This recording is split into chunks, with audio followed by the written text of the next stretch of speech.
So the kitchen. A lot of times I get calls about kitchens. What do I do with my kitchen? I don't want to spend a lot of money on the kitchen. How can I make it look better? What should we do? So when my husband first bought this house, it was intended to be a rental. He purchased it before he and I met or started dating. And when I came along and we started getting more serious, after about a year, I realized that could be the perfect house. I mean, I shocked the guy, but also the house. Anyway, and the reason I thought it was so perfect was because it had a really big garage. It had this extra room that we could use as the man cave.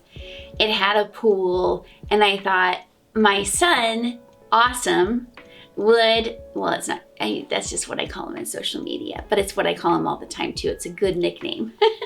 It'd be so good for his friends. And when we first started off, we really didn't have much. Mark and I were sort of in a rebuilding phase. And so it really wasn't feasible to tear out all of the cabinets and redo everything. So we just painted. The upper cabinets are done in Swiss Coffee, Kelly Moore, and it's done in Durapoxy, which is their formulation for cabinets and trim work. It's a harder finish. And then the lower cabinets are done in Mercer charcoal. We did replace the backsplash and also the countertop in like a level 1 of Bedrosian's granite. Because originally I was still picking this, finishes as it would be a rental. So again, we just didn't have that much to invest, but it's a nice neutral. It's a warmer neutral, not a cooler neutral. And then I also took out what was the pantry because the pantry door opened right up onto the peninsula. It was super inconvenient.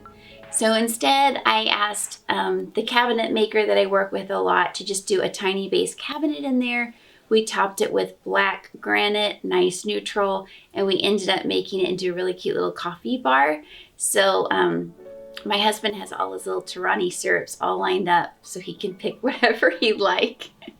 And then we have fruit flavors and things for when Awesome brings his now college age friends over, either at the holidays or during the summer for visits and swim parties and hanging out in the man cave. Oh, one other thing about this kitchen. A lot of times stock cabinets just look super boring.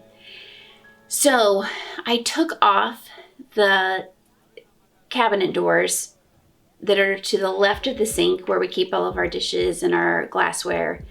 And I took it to my dad and he cut out the panel. It's a recessed panel.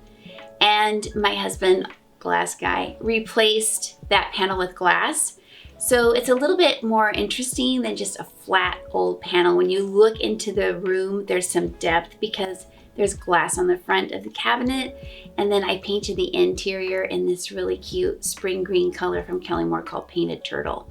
So just a little something to make it fun, but it makes a big difference.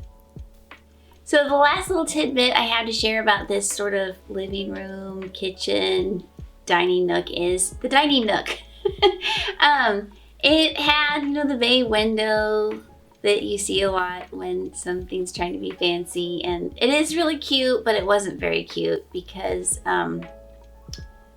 it just didn't make sense. So luckily for me, my dad and my son built a really cute window bench, and I paid my little workroom to put together some very pretty fabrics. There's actually a zebra fabric on the bench, but it's Krypton and it's in tasteful, subtle colors.